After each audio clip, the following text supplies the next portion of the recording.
आप सुन रहे हैं health shorts podcast brought you by HT Smartcast. नमस्कार दोस्तों, हेल्थ शॉर्ट्स पॉडकास्ट हेल्दी जिंदगी सीजन 2 के चौथे एपिसोड में आपका स्वागत है। मैं हूं आपकी host Yogita Yadav, editor health shorts Hindi. दोस्तों, जैसा कि हमने वादा किया था कि हम हर बार आपके लिए वो ज़रूरी जानकारियां लेकर आएंगे जो आपके लिए हेल्दी ज़िंदगी की राह आसान बना सके। अपने इसी वादे के साथ हम एक बार फिर से हाजिर हैं हमारी और आपकी सेहत के दुश्मनों का सफाया करने के लिए। दोस्तों, अक्टूबर ब्रेस्ट कैंसर अवेयरनेस मंथ है, इसलिए आज ब्रेस्ट कैंसर के बारे में डिटेल में बात करने के लिए हमारे साथ हैं डॉक्टर मानसी चौहान। डॉक्टर मानसी, स्वागत है आपका हेल्दी जिंदगी पॉडकास्ट में। Thank you so much Yogita ji, आपने मुझे एचटी हेल्थ शॉर्ट हेल्दी जिंदगी में इनवाइट किया, वो भी इतने इम्पोर्टेंट विषय पर बात करने के लिए।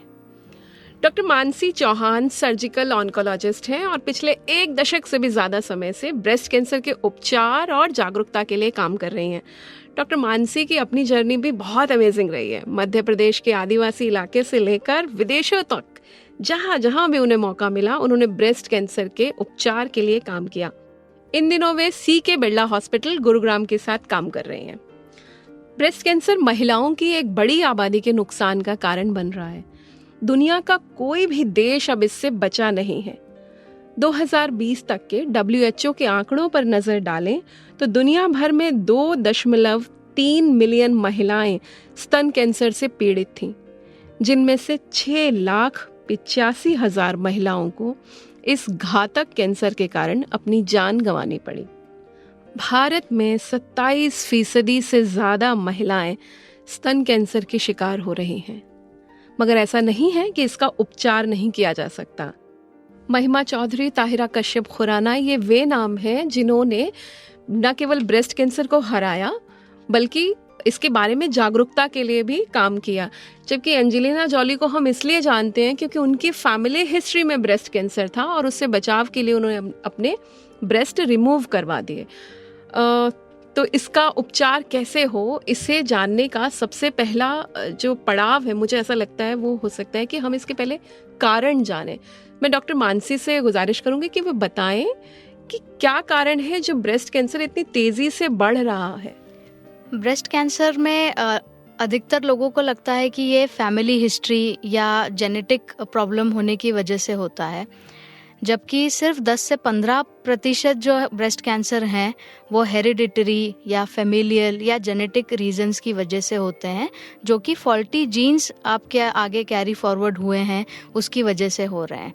जो मेजॉरिटी 85% ब्रेस्ट कैंसर है वो एनवायरमेंटल यानी कि लाइफस्टाइल फैक्टर्स की वजह से होते हैं। लाइफस्टाइल फैक्टर्स जो कि बहुत ही कॉमन फैक्टर्स हैं और बहुत सारी बीमारियों के कारण भी हैं, जैसे स्ट्रेस, ओबेसिटी, अल्कोहल इंटेक या बैड डाइटरी हैबिट्स या फिर स्मोकिंग, यही सारे रीजंस हैं जो इनडायरेक्टली जिनको कहते हैं रिस्क फैक्टर्स हैं ब्रेस्ट कैंसर के। तो ब्रेस्ट कैंसर का कारण यानी कि कॉज आज तक हमें पता नहीं चल पाया है। जिसके बारे में हम जानते हैं वो है रिस्क फैक्टर्स, और लाइफस्टाइल रिस्क फैक्टर उसमें से सबसे बड़ा कारण है। एक और इम्पॉर्टेंट रिस्क फैक्टर है जो कि है हार्मोनल एक्सपोजर। तो हमारी बॉडी में, फीमेल बॉडी में ईस्ट्रोजन और प्रोजेस्टेरॉन 2 मेन हार्मोन्स होते हैं, और इनके एक्सपोजर की वजह से ब्रेस्ट कैंसर के प्रोटेक्शन या ब्रेस्ट कैंसर होने की संभावना पे डिपेंड करता है कि वो होगा या नहीं होगा।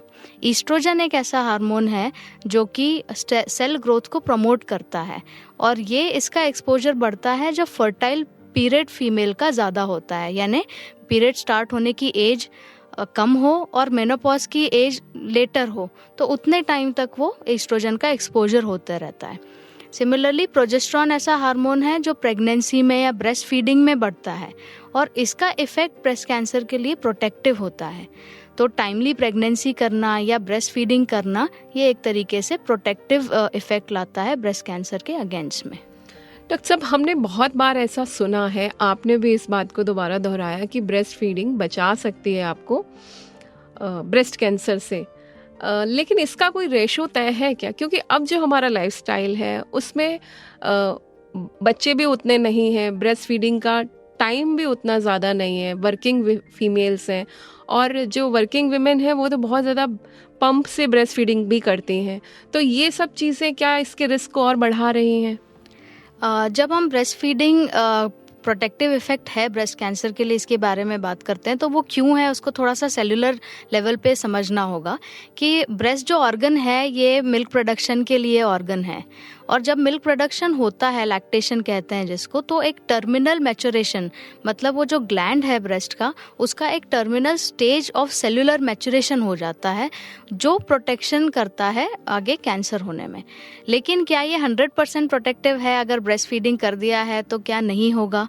तो ऐसी बात नहीं है। In fact pregnancy associated breast cancer भी अपने आप में एक नई एंटिटी डेवलप हुई है, और ब्रेस्ट फीडिंग कराते हुए भी लोगों को ब्रेस्ट कैंसर डायग्नोज होता है। तो हमारी जानकारी जो ब्रेस्ट कैंसर को समझने की है, ब्रेस्ट कैंसर के कारणों को समझने की है, वो अभी काफ़ी सुपरफिशियल है। हमें सिर्फ रिस्क फैक्टर्स पता है।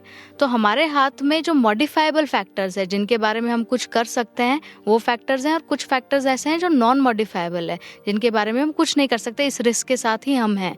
तो हम उन मॉडिफाइबल फैक्टर्स में जो चेंज कर सकते हैं, जैसे एक्सटर्नल हार्मोन एक्सपोजर को कम कर सकते हैं, या ब्रेस्ट फीडिंग को प्रमोट कर सकते हैं, या हेल्दी लाइफस्टाइल को अपना सकते हैं। यही हमारे पास में चीज़ें हैं जिससे हमारा रिस्क कम होता है, पर रिस्क खत्म होने की बात तक हम अभी नहीं पहुंचे हैं। तो ऐसा करते हैं, अब हम इसके सिम्टम्स की तरफ चलते हैं, क्योंकि जो चीज़ है वो तो बढ़ ही रही है। तो वो कौन से सिम्टम्स हैं जिनसे हम इसको 0 लेवल पे या फर्स्ट स्टेज पर पहचान सकते हैं? बहुत अच्छी बात आपने कही, 0 लेवल की। तो बेसिकली ब्रेस्ट कैंसर का जो सिम्टम मोस्ट कॉमन सबको लगता है कि कोई लंप होगा ब्रेस्ट में, या कोई गांठ होगी ब्रेस्ट में, जो सबसे कॉमन सिम्टम है, जो मुझे लगता है सभी को पता होगा इसके बारे में। लेकिन जो शायद नहीं पता होगा वो ये है कि कई बार ब्रेस्ट में लंप नहीं होने पर भी आप ब्रेस्ट कैंसर के लिए डायग्नोस हो सकते हैं। ऐसी सिचुएशन में क्या होता है, कभी बगल में या आर्मपिट रीजन में कोई गांठ हो, या गले में कोई गांठ हो, जिसे लिम्फ नोड्स कहते हैं। कई बार सिर्फ स्किन में चेंजेस होते हैं, स्किन में रेडनेस हो सकती है, या निपल एरिया में रेडनेस हो सकती है, या स्किन के चेंजेस में कहीं दबाव है या उठा हुआ स्किन हो सकता है, निपल में कोई डिस्चार्ज हो सकता है, या इन्फेक्शन जैसे चेंजेस हो सकते हैं जो स्किन में दिख रहे हैं, जैसे रेडनेस या स्वेलिंग, जिसे इन्फ्लेमेटरी ब्रेस्ट कैंसर कहते हैं। तो ये सारे सिम्टम्स भी ब्रेस्ट कैंसर के हैं। ब्रेस्ट कैंसर के लंप के अलावा भी कई सिम्टम्स हैं, ये ध्यान रखना हमें ज़रूरी है। तो इसे जल्दी पकड़ने के लिए सबसे फर्स्ट इम्पॉर्टेंट जो फैक्टर हम यूज़ कर सकते हैं वो तो सेल्फ एग्जामिनेशन है, जो अवेयरनेस है कि अपने ब्रेस्ट के बारे में हम अवेयर हैं, खुद का एग्जामिनेशन खुद कर रहे हैं।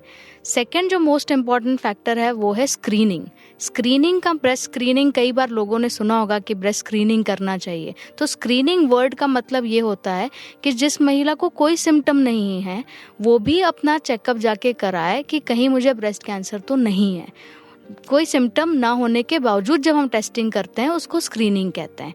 अलग अलग एज के हिसाब से स्क्रीनिंग के टेस्ट अलग अलग हो सकते हैं, जैसे मैमोग्राफी हो सकता है, अल्ट्रासाउंड हो सकता है, बट ये स्क्रीनिंग टेस्ट कैंसर को उस स्टेज पे पकड़ सकते हैं जब वो एक लंप या एक गांठ जैसे फील भी नहीं हो रहा है।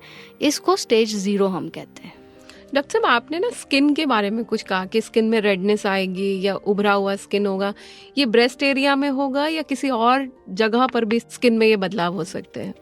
यूजुअली ब्रेस्ट कैंसर की जो शुरुआत है वो ब्रेस्ट ग्लैंड में या ब्रेस्ट एरिया में ही होती है। वहाँ से बढ़ के वो आर्मपिट रीजन में, यानी बगल के रीजन में या नेक रीजन में जा सकता है।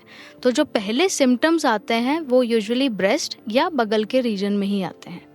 तो मान लीजिए अगर इस तरह का के सिम्टम्स नज़र आ रहे हैं, तब सबसे पहला उपचार क्या हो सकता है या पेशेंट को क्या करना चाहिए? जो ब्रेस्ट कैंसर में सबसे इम्पॉर्टेंट चीज़ हम कहते हैं इवैल्यूएशन, यानी टेस्ट करने के लिए, उसको कहते हैं triple assessment. Triple assessment breast cancer की जांच को 3 स्टेप में डिवाइड कर देता है। फर्स्ट स्टेप ये है कि क्लिनिकल एग्जामिनेशन, मतलब डॉक्टर द्वारा आपका चेकअप होना, फिजिकल एग्जामिनेशन होना, वो फर्स्ट स्टेप है। सेकेंड स्टेप होता है इमेजिंग। इमेजिंग मतलब ब्रेस्ट की कोई भी इमेज, चाहे मैमोग्राफी या अल्ट्रासाउंड हो, कई बार MRI भी लग सकता है या CT स्कैन लग सकता है, तो ये इमेजिंग में आता है। और थर्ड जो मोस्ट इम्पॉर्टेंट स्टेप होती है इस ट्रिपल असेसमेंट की, वो होता है बायोप्सी। अगर इमेजिंग में कोई भी सस्पिशियस लंप दिखता है तो उसको बाद में बायोप्सी करने के लिए डॉक्टर आपको एडवाइस करेगा। ये 3 स्टेप के बाद में ही इसका डायग्नोसिस ब्रेस्ट कैंसर का कंफर्म हो सकता है। डॉक्टर साहब, आपने ये जो एग्जामिनेशन और डायग्नोसिस की प्रक्रिया बताई है ना, असल में ये बहुत डराने वाली होती है कि जैसे ही पेशेंट को लगता है कि कुछ ऐसा है तो वो उस प्रोसेस तक पहुंचते पहुंचते ही आधी हिम्मत खोने लगता है। तो मैं आपसे और ये जानना चाहूँगी कि किन चीज़ों को साथ लेके हम पॉजिटिव माइंडसेट के साथ बढ़ सकते हैं। बिल्कुल, बहुत ज़्यादा ज़रूरी है कि कई बार ऐसा होता है और कई बार बहुत पढ़ी लिखी वर्किंग विमेन हैं, इंडिपेंडेंट विमेन हैं, उनको भी जब गांठ मिल जाती है पर वो दिखाने नहीं आते हैं महीनों तक। ये बहुत कॉमन सिनेरियो है जो हम रोज़ हॉस्पिटल में देखते हैं। तो उसका कारण यह है कि कई बार तो एक थोड़ा सा एम्बैरेसमेंट, एक शाइनेस रहता है कि ये हम कैसे जाके दिखा दें। उसे हमें खुद ही ओवरकम करना पड़ेगा और ज़्यादा से ज़्यादा इसके बारे में बात करके ये इस स्टिग्मा से हम बाहर निकल सकते हैं। दूसरा ये कि ये भी बात समझने के लिए बहुत ज़रूरी है कि 70% इस टाइप के जो लंप आपको फील होंगे वो हो सकता है कि कैंसर के लंप हो ही ना। ये हो सकता है कि साधारण गांठें हो, बिना कैंसर वाली गांठें, बिना कैंसर वाली प्रॉब्लम्स भी होती हैं। और जब भी सेल्फ एग्जामिनेशन या खुद से जब पेशेंट एग्जामिन करके कोई गांठ पता करता है तो वो 70% टाइम्स बिना कैंसर वाली गांठ होती है। इसलिए सिर्फ ये सोच के कि हाँ ये कैंसर है, डर गए और नहीं आए, उसकी जगह ये सोचना चाहिए कि हो सकता है ये कैंसर नहीं है, चेकअप करेंगे तो पता चलेगा। दूसरा, अगर ये कैंसर निकल भी जाता है तो ये भी जानना बहुत ज़रूरी है कि ये बीमारी अब ऐसी नहीं रही कि इसके साथ इन्हें लाइफ लॉन्ग हमें इस बीमारी के साथ जीना पड़ेगा। ये बीमारी ऐसी है कि इसको जल्दी डायग्नोस करना है, ट्रीट करना है, बीमारी को पीछे छोड़ देना है और हमने अपनी लाइफ में आगे निकल जाना है। ये बीमारी अब वो होपलेस वाली या डरावनी वाली नहीं बची। मैं चाहूंगी कि आप अचीवमेंट रेट भी बताएं कि कितना % लोग इससे बाहर आ जाते हैं और जिनको हम कैंसर अचीवर्स कहते हैं। बहुत सरप्राइजिंगली लगेगा आपको योगिता जी कि मैं जो आपको आंकड़े बताने वाली हूँ ये कैंसर वर्ड के साथ में बहुत सरप्राइजिंग लगेंगे आपको, लेकिन 95 से 98% लोग जो स्टेज 1 में डायग्नोस हो जाते हैं ब्रेस्ट कैंसर के, वो ठीक हो जाते हैं। और 98% is a very high rate. Cancer के डायग्नोसिस के बारे में जब हम दूसरे ऑर्गन्स के बारे में बात करते हैं तो इतने हाई रेट्स नहीं होते हैं, पर ब्रेस्ट कैंसर में सिर्फ इसमें एक ही फैक्टर है कि जल्दी पता चलना चाहिए। स्टेज 1 में या स्टेज 2 में हमें बीमारी का पता चल जाए तो हम इतना हाई क्योर रेट अचीव कर सकते हैं। यानी कि इसकी कोई स्टेज 3 और स्टेज 4 भी होती होगी? जी, इस कैंसर की 4 स्टेज होती है और लाइक अदर कैंसर। स्टेज 1 और 2 को हम अर्ली कहते हैं। स्टेज 3 जो है वो लोकली एडवांस होती है। ये कैंसर बढ़ तो गया है लेकिन शरीर में कहीं फैला नहीं है। स्टेज 4 जो है वो जब शरीर में ब्रेस्ट का कैंसर लंग में, लिवर में, बोन में कहीं चले जाए तो वो स्टेज 4 हो जाता है। अनफॉर्चुनेटली इंडिया में 50% डायग्नोसिस जो है वो स्टेज 3 या स्टेज 4 के लेवल पर आकर होते हैं, इसलिए हमारे क्योर रेट्स बहुत कम है वेस्ट के कंपैरिजन में। इसका एज से भी कोई संबंध है क्या? किसी खास एज में इसका रिस्क आपको ज़्यादा बढ़ सकता है? हम सिर्फ एक ब्रॉडली जब मेजॉरिटी के बारे में बात करते हैं तो हम कहते हैं कि 40 से 60 के बीच में इसके होने के चांसेस ज़्यादा हैं।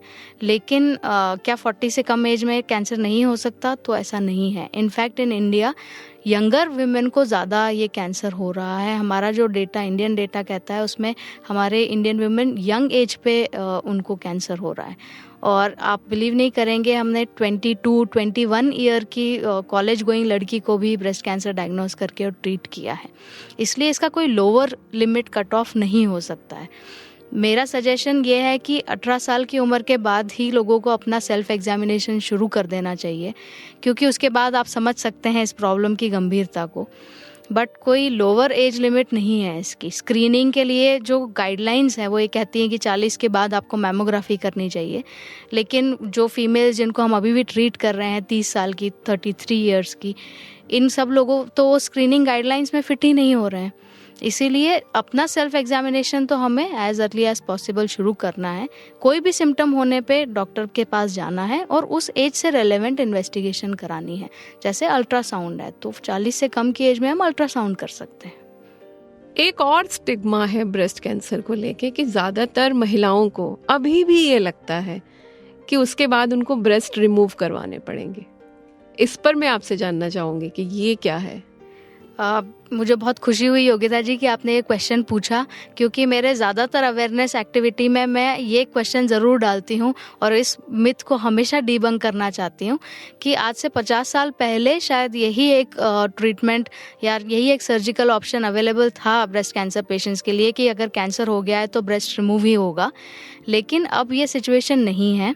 पिछले कई डिकेड से ब्रेस्ट को कंजर्व करके भी सर्जरी की जा सकती है, जिसे ब्रेस्ट कंजर्वेशन सर्जरी कहते हैं, जो प्रूवन है साइंटिफिकली, बहुत सारे स्टडीज़ और बहुत सारे पब्लिकेशन और रिसर्च के ऊपर बेस्ड है और सेफ है कैंसर के पॉइंट ऑफ व्यू से। इसका मतलब ये होता है कि हम ट्यूमर को तो 100% निकाल देते हैं ब्रेस्ट में से, लेकिन बचे हुए ब्रेस्ट को कंजर्व करके और शेप को वापस से रिस्टोर कर देते हैं, ताकि पेशेंट को सिर्फ ट्यूमर से हाथ धोना पड़े, ब्रेस्ट से नहीं।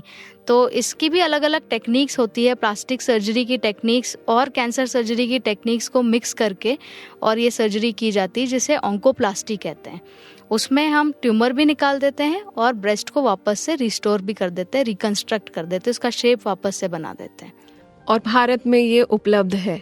हाँ जी, बिल्कुल उपलब्ध है। और मैं खुद पिछले 5 साल से ये सर्जरीज अपने पेशेंट्स के लिए कर रही हूँ और बहुत अच्छे रिजल्ट भी हैं पेशेंट के। जब पेशेंट हमारे पास में आते हैं तब उन्हें ये डर ज़्यादा रहता है कि कैंसर वापस नहीं आना चाहिए। उस समय सबसे ज़्यादा डर उनके दिमाग में रहता है कैंसर का। लेकिन ये रिस्पॉन्सिबिलिटी उनके सर्जन की है कि वो उनके साथ में डिस्कस करें कि आज आपको ऐसा लग रहा है, लेकिन आज से 2 साल बाद जब आप कैंसर से बिल्कुल ठीक हो जाएंगे तब आपके बॉडी इमेज पे, आपके साइकोलॉजी पे, बहुत सारी चीज़ों पे इसका आपकी लाइफस्टाइल पे, सेक्सुअल एक्टिविटी पे इम्पैक्ट पड़ेगा। तो वो डिस्कशन सर्जरी डिसाइड करने से पहले इस डिस्कशन को सर्जन को इनिशिएट करना पड़ता है। हमारे देश में ये सर्जरी बहुत सालों से हो रही है और ऑन्कोप्लास्टिक सर्जरीज भी आजकल सारे मेजर हॉस्पिटल्स में होती है। अब हम इसके ट्रीटमेंट की तरफ आते हैं। ये हमने एक मिथ हटाया कि कम से कम आपको ब्रेस्ट कैंसर का मतलब ब्रेस्ट कटवा देना ही नहीं है। तो इसका उपचार अब किस तरह किया जा रहा है, खासतौर से भारत में? ये बहुत ही गर्व की बात है कि भारत में जिस तरीके का कैंसर का इलाज होता है, वो जहाँ विश्व में जो गाइडलाइंस हैं या जो मेजर हॉस्पिटल्स हैं वहाँ जैसा ट्रीटमेंट होता है, वैसा ही हम लोग भी कर पा रहे हैं। तो आज अगर हम दिल्ली या एनसीआर की बात करें तो उसके जो मेजर हॉस्पिटल्स हैं वहाँ पर हम वर्ल्ड क्लास लेवल का ट्रीटमेंट या जो गाइडलाइंस इंटरनेशनल लेवल पे एक्सेप्टेड है उसी तरीके का ट्रीटमेंट हम भी कर पाते हैं।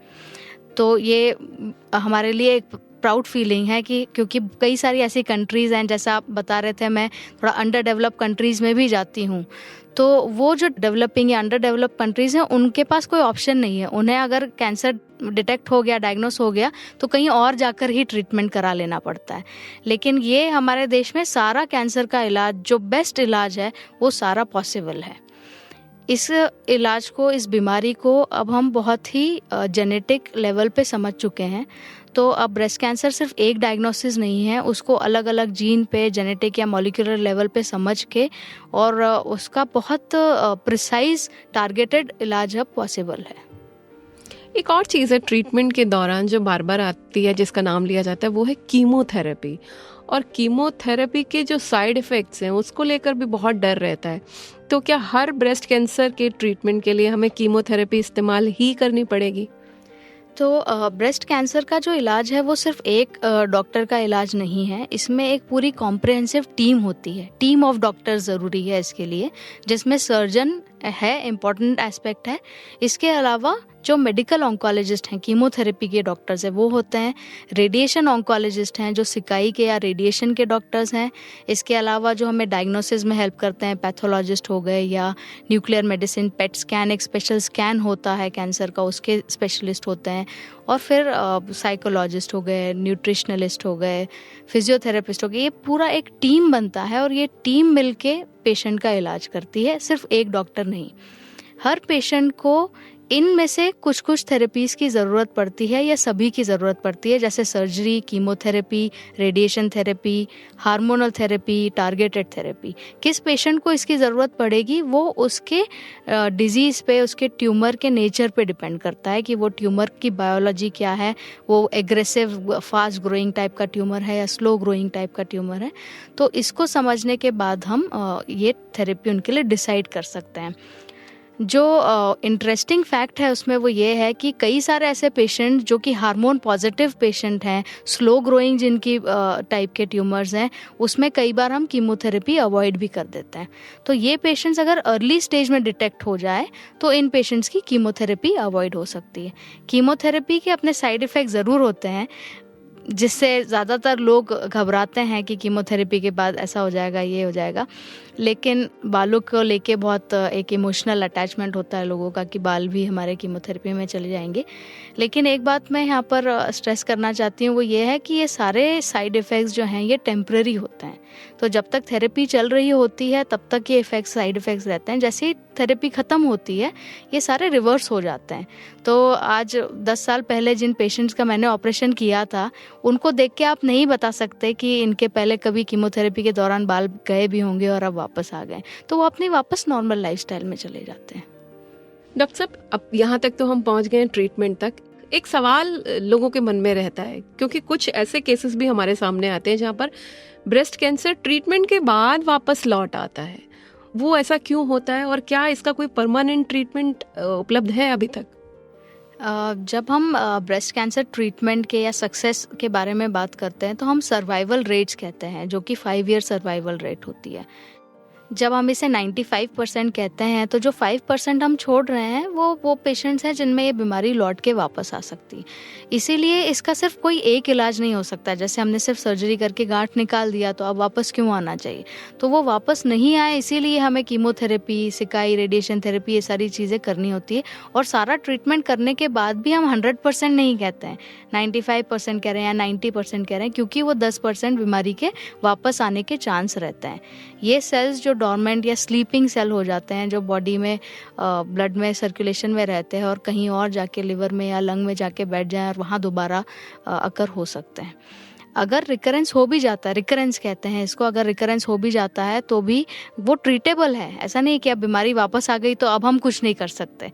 रिकरेंस के बाद में भी उसका इलाज संभव हो पाता है, रिकरेंस के बाद में भी उसका ट्रीटमेंट संभव हो पाता है। अच्छा, मुझे लगता है कि क्योंकि ये ट्रीटमेंट इतना लंबा चलता है तो जो न सिर्फ पेशेंट बल्कि उसके केयर गिवर्स भी बहुत थक गए होते हैं। तो आप उनके लिए क्या कहेंगी कि वो हिम्मत ना हारें और वो कैसे पेशेंट्स को मोटिवेट करते रहें? ये बात तो बिल्कुल सही कही आपने योगिता जी। जब पेशेंट को कैंसर होता है तो वो एक अकेले उस पेशेंट का डायग्नोसिस नहीं होता है, वो उसकी पूरी फैमिली का डायग्नोसिस होता है। सारी फैमिली एक्चुअली अफेक्ट होती है उस डायग्नोसिस से। और हम चाहे बाहर से कितना भी ट्रीटमेंट कर ले, हम दवाइयाँ लगा दें, कीमो ले ले, लेकिन अल्टीमेटली पेशेंट की बॉडी फाइट कर रही होती है। और पेशेंट की बॉडी तब फाइट करती है जब उसकी इम्यूनिटी हाई हो, और इम्यूनिटी हाई तब होती है जब उसका माइंडसेट पॉजिटिव हो। इसलिए मैं अपने हर पेशेंट को जब डायग्नोसिस बताती हूँ कि आपको कैंसर है तो ये ज़रूर बोलती हूँ मैं कि आज से आपको आपका माइंडसेट पॉजिटिव रखना बहुत ज़रूरी है। क्योंकि अल्टीमेटली हम बाहर से कुछ भी कर लें, लेकिन वही है जो आपका असली गार्जियन है जो आपको बचा रहा है कैंसर से। अगर पॉजिटिव माइंडसेट होता है, बॉडी की इम्यूनिटी हाई होती है, और वो अल्टीमेटली ट्रीटमेंट उस पेशेंट के लिए काम आती है। और ये मैं सिर्फ थ्योरेटिकली नहीं कह रही हूँ। कई बार ऐसे पेशेंट्स होते हैं जो बहुत अलग अलग नेचर के लोग होते हैं, कई बार काफ़ी नेगेटिव थिंकिंग वाले पेशेंट्स भी होते हैं। उनको हर स्टेप पे कुछ ना कुछ प्रॉब्लम्स आती ही आती है। और वहीं अगर कोई पॉजिटिव माइंडसेट वाला पेशेंट होगा तो उसका ट्रीटमेंट कोर्स, उसका आगे भी लाइफ बहुत स्मूथ चले जाता है, जिसका कोई साइंटिफिक एक्सप्लेनेशन नहीं है, लेकिन ये सिर्फ एक एक्सपीरियंस की बात है। रही बात केयर गिवर्स की, तो केयर गिवर्स को तो हमेशा से ही हाई स्पिरिट्स में रहना बहुत ज़रूरी है, क्योंकि ये अच्छी बात है कि हमारे देश में एटलीस्ट कैंसर पेशेंट के साथ उसका परिवार आता है, जो कि मैंने बाहर ट्रेनिंग किया है यूरोप में या यूएस में, तो वहाँ तो अकेला ही पेशेंट आता है, अकेला कीमोथेरेपी लगा के चले जाता है। लेकिन यहाँ तो अगर पता चल जाए डायग्नोसिस है कैंसर का, तो 100 लोग आ जाएंगे उससे मिलने के लिए, या हमेशा फैमिली सपोर्ट के लिए रहेगी। तो फैमिली सपोर्ट इतना इम्पॉर्टेंट है जिसकी जितनी बात करी जाए उतना कम है, और ये परसिस्टेंट उनको रखना पड़ता है स्पिरिट्स की स्टार्टिंग से एंड तक, क्योंकि अल्टीमेटली पेशेंट उन्हें देख देख के ही अपना सपोर्ट गेन करता है। तो उनके लिए भी ये बहुत ज़रूरी है कि वो कोई सपोर्ट ग्रुप ज्वाइन कर लें। कई बार ऐसा होता है कि ब्रेस्ट कैंसर के ही सर्वाइवर्स के या अलग अलग कैंसर के सपोर्ट्स ग्रुप होते हैं, तो उसमें जब वो बातचीत आपस में करते हैं कि हाँ आपकी वाइफ को भी कैंसर हुआ है, अच्छा आपकी वाइफ को भी, तो वो जब दोनों हस्बैंड्स आपस में बात करते हैं तो उससे उनको एक दूसरे को हाई स्पिरिट्स मिलती है या पॉजिटिव एटीट्यूड मिलता है, या कई बार कोई चीज़ मिस हो रही होती है तो वो बता देते हैं कि आप ऐसा कर रहे हो तो शायद बेटर हो जाएगा। तो आई वुड सजेस्ट कि केयर गिवर्स भी अपना ध्यान रखें और सपोर्ट ग्रुप ज्वाइन कर सकते हैं। बहुत अच्छी बात डॉक्टर मानसी आपने बताई। और जहाँ तक मोटिवेशन की बात है, मैं एक और चीज़ ऐड कर दूं कि अक्टूबर पूरा मंथ ब्रेस्ट कैंसर अवेयरनेस के लिए डेडिकेटेड है, ताकि हम इस बीमारी की गंभीरता को समझ सकें और इसके बचाव की तरफ बढ़ सकें, जिसमें सबसे पहला और ज़रूरी तरीका है स्क्रीनिंग का, टेस्ट का, सेल्फ एग्जामिनेशन का। तो इसके लिए करें। और अब हम एकदम अंतिम पड़ाव पर पहुंच गए हैं डॉक्टर मानसी। इससे पिछले एपिसोड में हमने ओवेरियन कैंसर के बारे में बात की थी, और इस एपिसोड में हम ब्रेस्ट कैंसर के बारे में बात कर रहे हैं।